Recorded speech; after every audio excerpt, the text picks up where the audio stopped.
Hi, guys. Thank you for listening to Through the Matrix. My name is Kai Chameleon, and today we have a really special life coach, psychic medium here. Her name is Angie's son. Angie, tell us a little bit about yourself and some of the things that you enjoy doing and kind of what you're going to be doing for us today here on the podcast. That's so funny. That's where I always get stuck, right? When when they're like, "Well, first of all, thanks for having me. I'm so excited to finally be on the other side." On the other Is side. this your first time like on like somebody else's podcast This is or my third time. Uh, okay. yeah, but um, yeah, I just, I don't usually. I mean, I just didn't think I'd like actually being on the other side of it. So I never really, I don't know. Yeah, I don't know.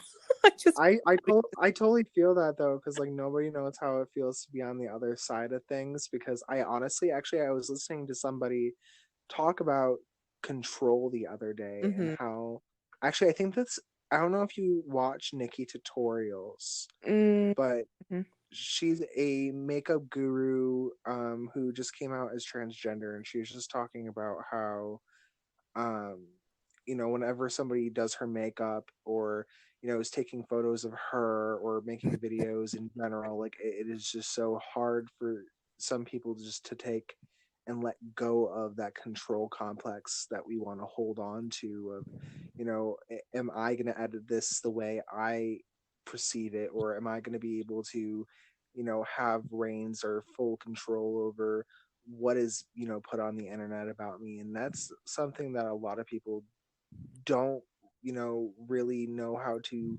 put themselves into. And I think that's such a really complex way of actually letting go and just letting the universe give you what you need in that moment, instead of trying to um outdo the universe by saying, hey, I have control all the time, even though the truth is we don't. Right, exactly. And it's nice to have that balance. And since that's not something that I normally do, um, I don't know. I just really liked your energy, and I um, base a lot of my decisions off of people's energy and just what I feel. I'm a very feelsy type of person, not physical feelsy, obviously, just energy feelsy. And yeah, I liked your energy, so I thought, why not? Let's do this. And, I'm so excited. yeah. um, but yeah, I don't know. I just thought that um, I usually like to do, so this is probably part control freak here, but um, I like to do readings on people before I work with them. Uh, Okay. but I just wanted to, I don't know, just wing it, I guess, go off my intuition, um, All right. solely on my intuition. So, but this is fine. This is, I So, go ahead. sorry to cut you off, but whenever you do these types of readings, Mhm. what is it that you're reading specifically? Is it just like an aura type based reading, or is it like you're reading like past, present, future? Like how does this work? So I just want to know, it's kind of like, actually we all have this like intuition, right? Where we like maybe feel like we vibe with someone or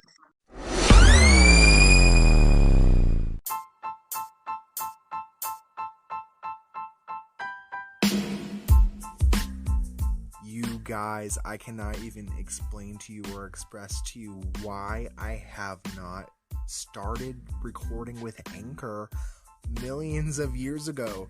You guys, I'm telling you right now, Anchor is the easiest thing that I have ever used as far as recording anything. I used to be somebody to record YouTube videos and spend hours and hours and hours on my computer and laptop, feeling so self-conscious and feeling really irritable and agitated just because I couldn't get anything out or express anything. But I'm telling you right now, all I'm doing is holding my phone and talking to you like I would anybody else. And I feel so comfortable and so confident to be able to post content. And I think that you guys should be able to too. Do not let other people tell you you can't do something, because you can manifest anything with Anchor.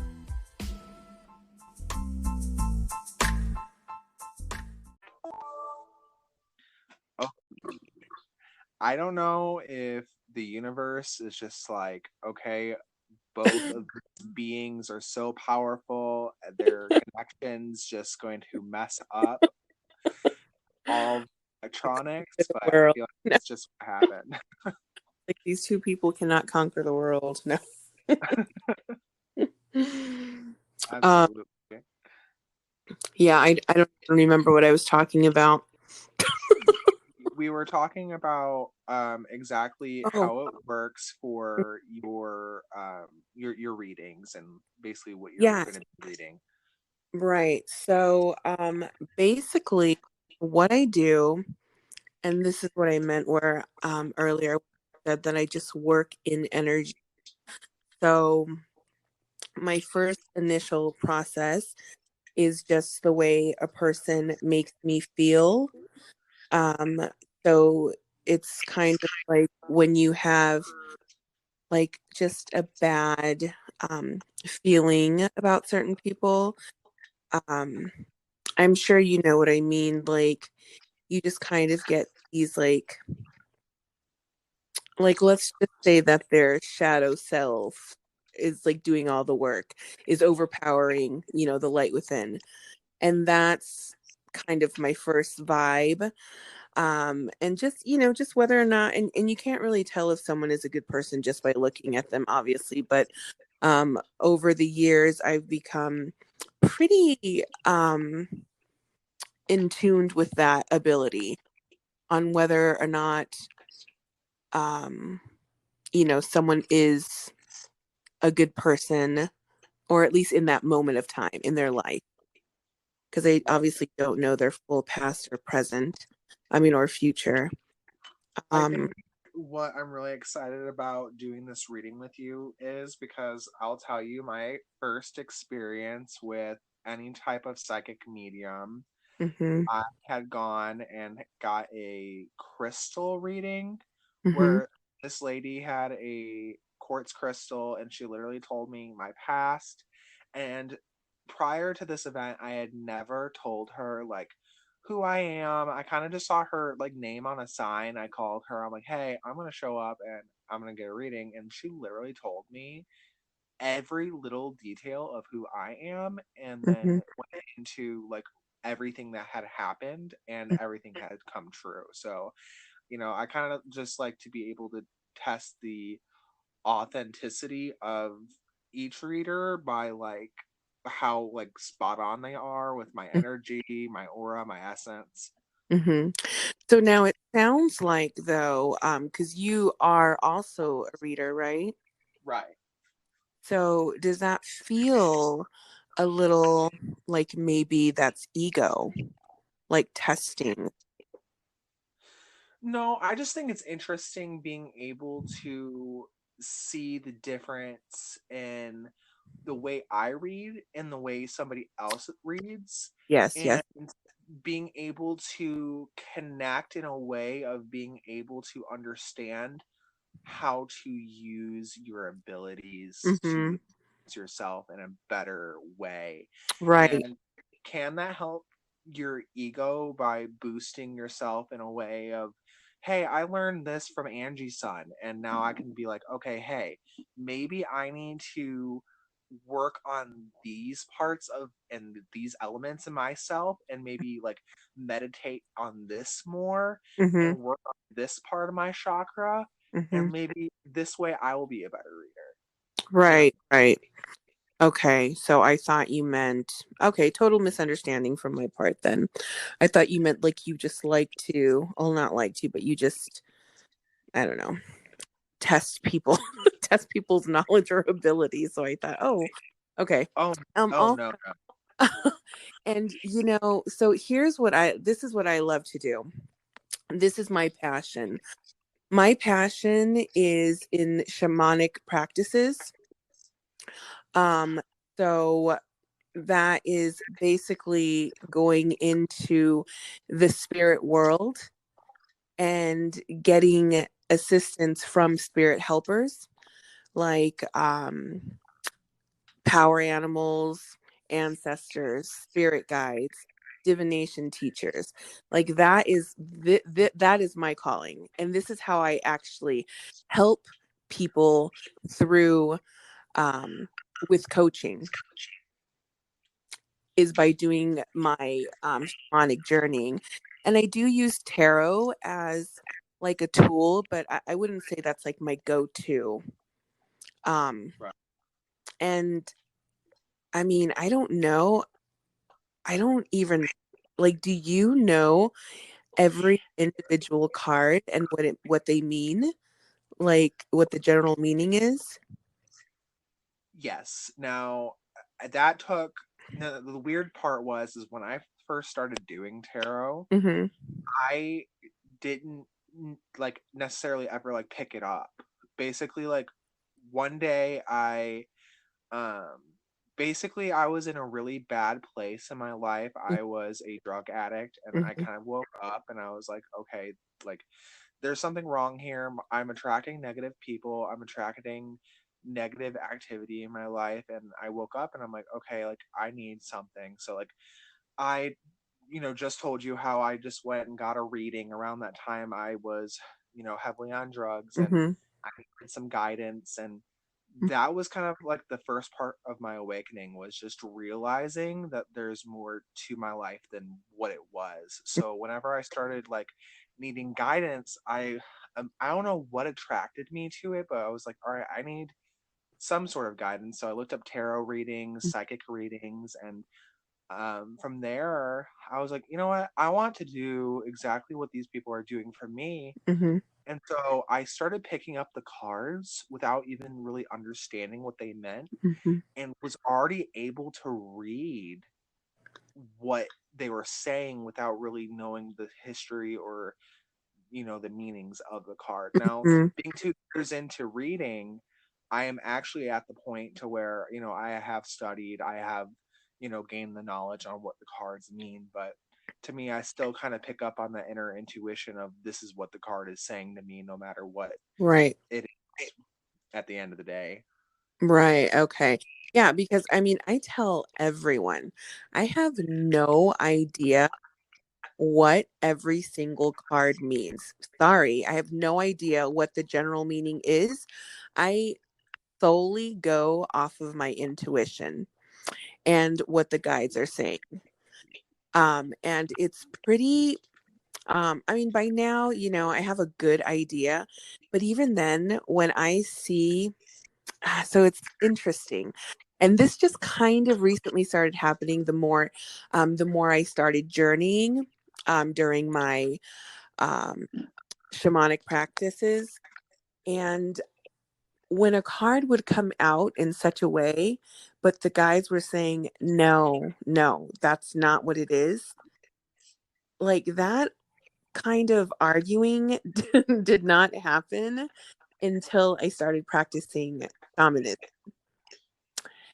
And it's just I don't know, it's just really interesting now. Like how I combine all of it into my readings.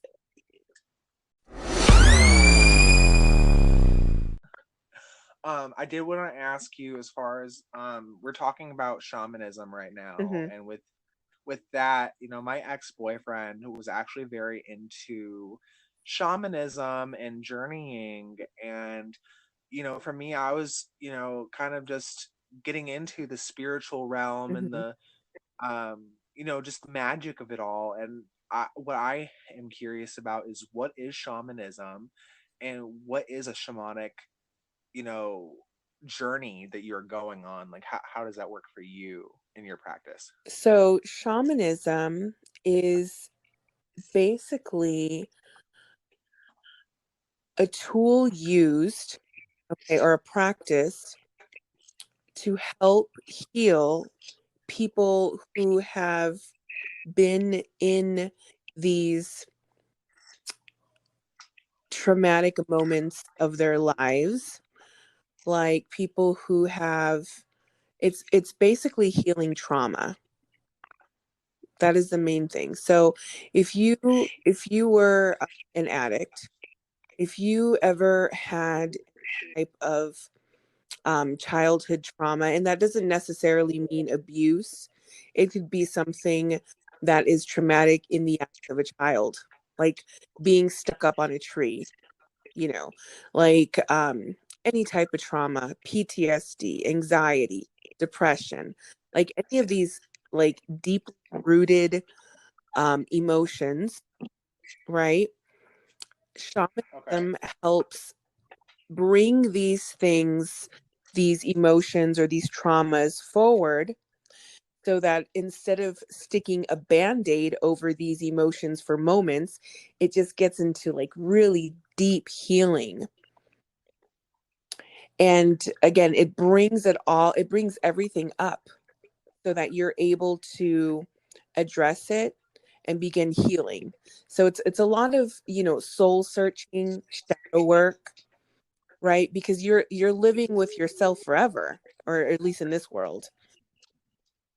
Right. And these emotions are going to constantly come up. Like some of the actions that we do now are actions because of what we experienced in our childhood. Like when you feel that anger sometimes, if it could very well be from something that happened in our childhood. When you have a short temper here as an adult or now as an adult, it's probably caused, deeply rooted to something in our childhood. And that's what I love about shamanism, is that it's a tool that you can use forever. And you just get extremely connected with yourself and that higher consciousness, and the earth, and it's mindfulness. It's just so beautiful. I'm very passionate about it.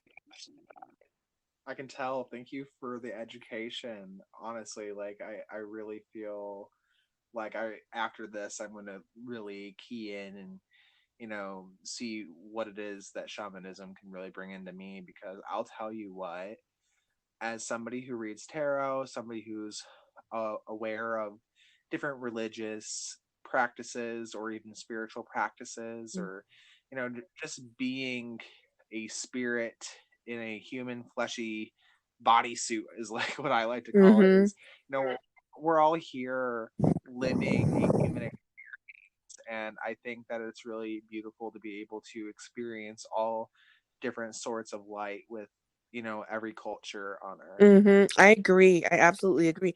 And then you'll start to find the similarities. It seems like a lot of, in my experience, the spiritual people, or individuals that are going down their spiritual path journey, we all seem to have the common denominator is learning about all religions um, and spirituality, and just finding the similarities in it all.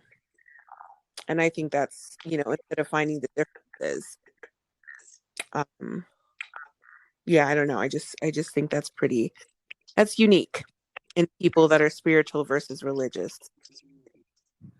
Now, one of the biggest things that I've noticed that we have in common, I did find you on TikTok, which I love TikTok because it brings so many people together in so many different ways, and um, I found you through the Star Seed hashtag Mm-hmm. on TikTok, and I wanted to get a little bit more in depth with that real quick, because Sure.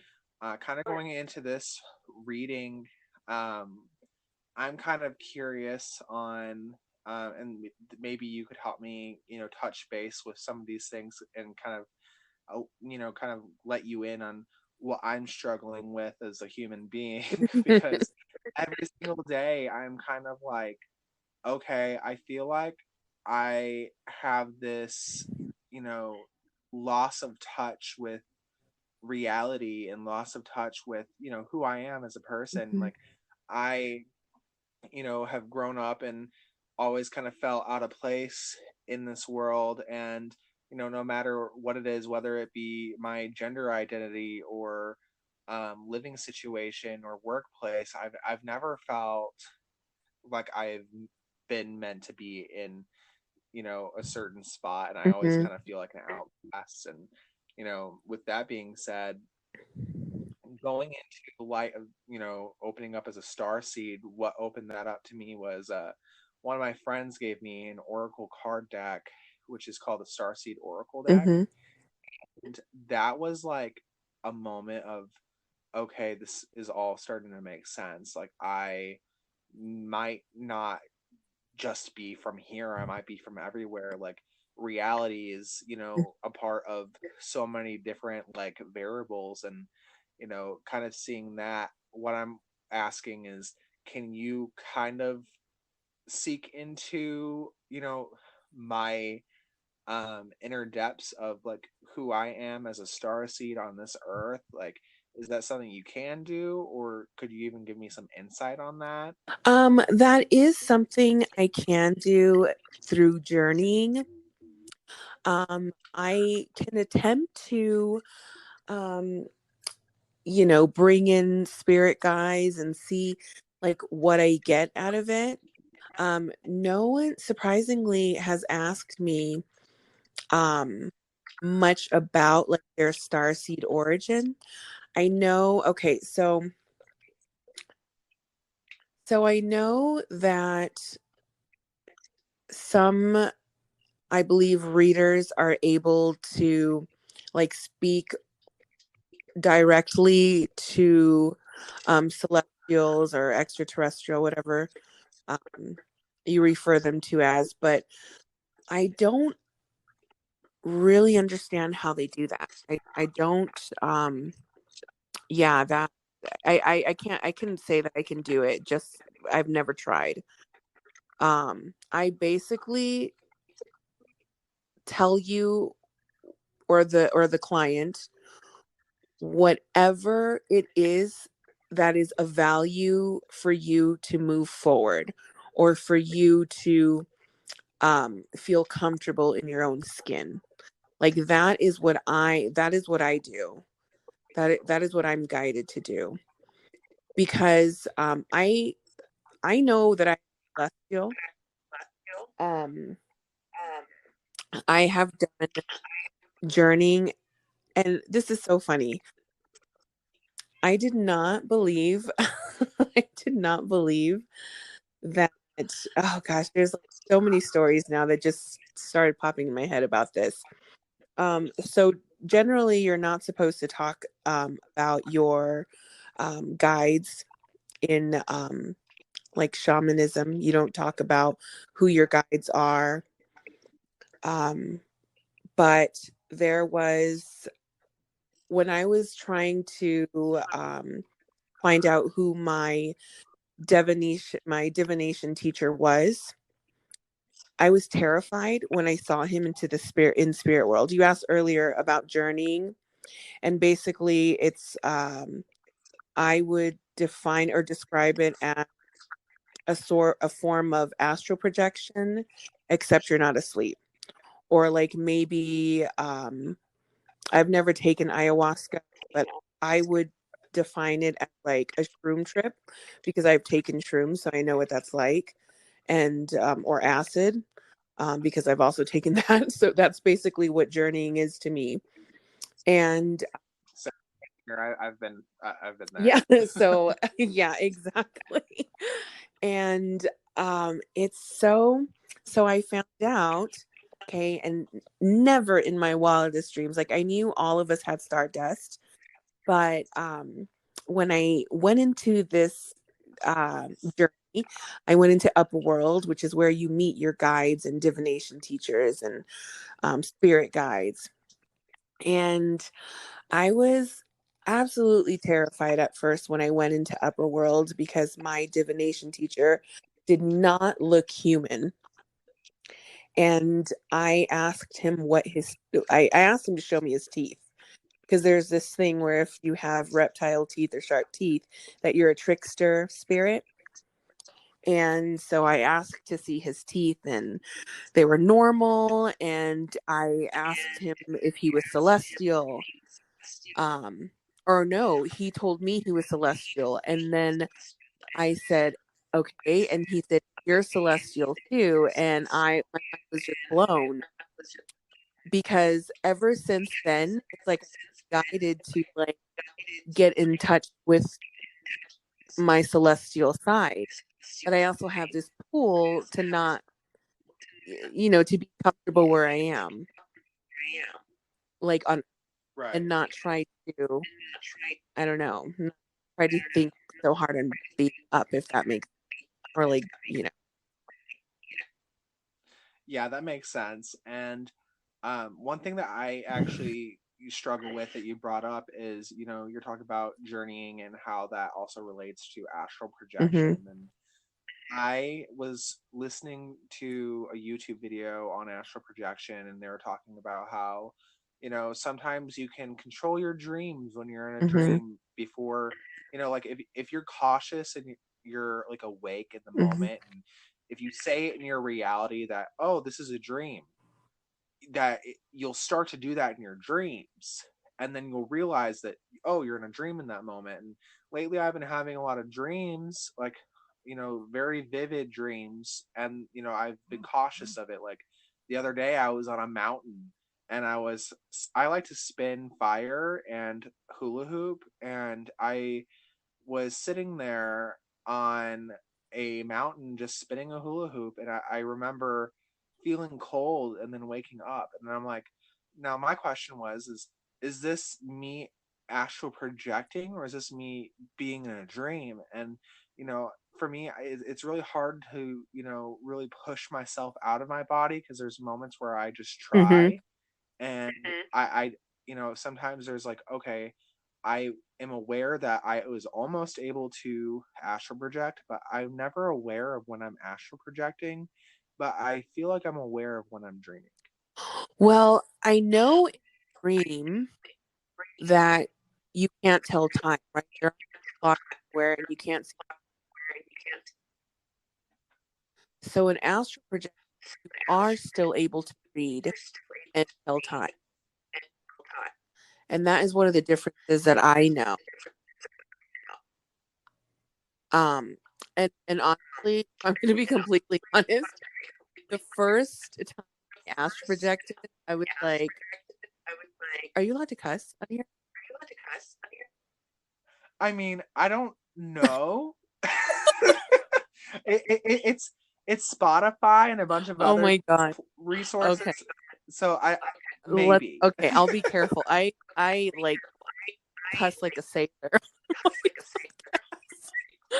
but I haven't been taken down yet. So, anyways, yeah. So I was so freaked out the first time, and I thought, okay, it's probably because it's the first time I've never done it. I'm sure the second time will feel more comfortable, but it honestly feels like a nightmare to me. Like I can't, and I don't know. Maybe it's because in the past I like all of these dreams and spirits and all these connections that I've had with like the spirit world has started when I was 11, and even then it was terrifying, and I would always have nightmares that but it felt like astral projection, and I couldn't get out of it. Of course, at the time I didn't know that's what it was. And so anyhow, in my adult years, when I did it the second time, I just said like, fork this. I'm like, I don't want to astral project anymore. And so I told my guides, I do not want to astral project anymore. And I haven't since. And I'm thankful. I don't know why it freaked me out, but journeying is the same as astral projection. However, when I journey, like something, my subconscious tells me I'm still awake, even though I'm in a complete trance. And there has been times, my husband said that he's walked in on me and I've been snoring. And I'm like, Oh wow. what? I remember every single vision that I had. And I come out of it after the because it's the when you journey, there's a constant drumming, and then it changes tempo when you have to come out, like come back to material world, to earth world. And yeah, like I was like, no way. So I had to record myself, and it's so true. I'm like asleep, but I am, it's crazy. I'm not. It's so bizarre. Wow. One thing that I remember, that first psychic I was telling you about who did my crystal Mhm. reading, she was explaining to me that astral projection is almost, I don't know if you've ever seen the show Stranger Yes. Things. She explains astral projection in a way of, when you're in the astral Mhm. realm, it's almost like you're in the upside down. Mhm. Yeah. I don't know if that It resonates. does. It really does. I mean, and that's what I dislike about it. It's too dark for me, which is ironic again, because when you go, okay, so when I go into a journey for a client, I usually end up going through a cave, and every single cave that I see is different for every person. It's fascinating. Yeah. And usually the cave I see is says something about their character now. Like the most recent one that I went through was spikes, thorns, and I felt a lot of anger and frustration going through the cave. And so we addressed that, and it had to do with her childhood, of course. But anyhow, yeah. So when you go into lower world, that is what it's like to me, like the upside down world.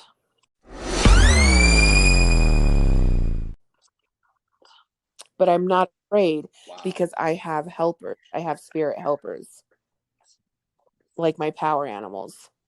They're the ones that guide me. And yeah, I mean, oh my god, I have so many stories about that kind of stuff. But yeah, I that does resonate with me. And does that not make you fearful?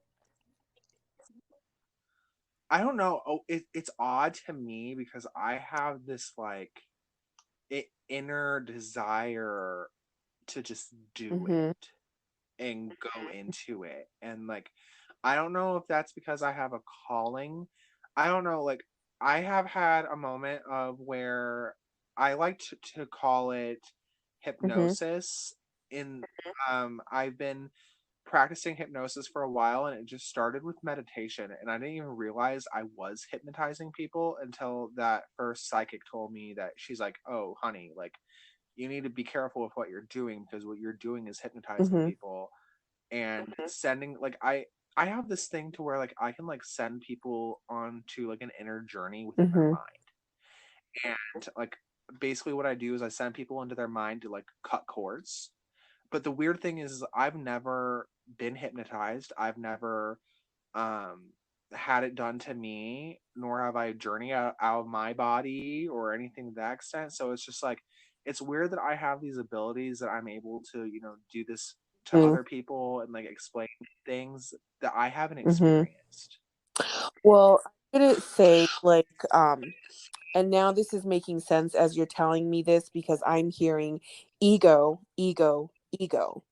And I think this is why I mentioned it. But I didn't have like I wasn't thinking it at the moment.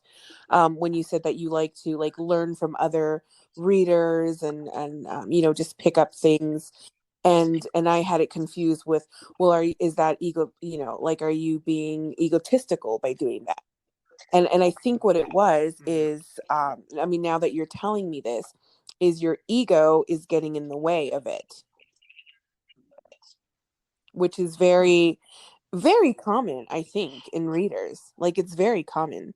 Like even I even see it with people. So because are you an empath, or have you ever, like, do you know anything about uh, empath? Oh yeah, I definitely experience empath, you know, everything. Like I'm the type of person that like I feel better lately because like I've kind of had to be in a situation to where like I'm having to shelter myself off because I'm living at home again with Mm-hmm. my parents, and I don't go out as much because everybody's kind of doing their own thing. I don't have a car right now, so like I've had to like learn how to like be in my own Mm-hmm. energy.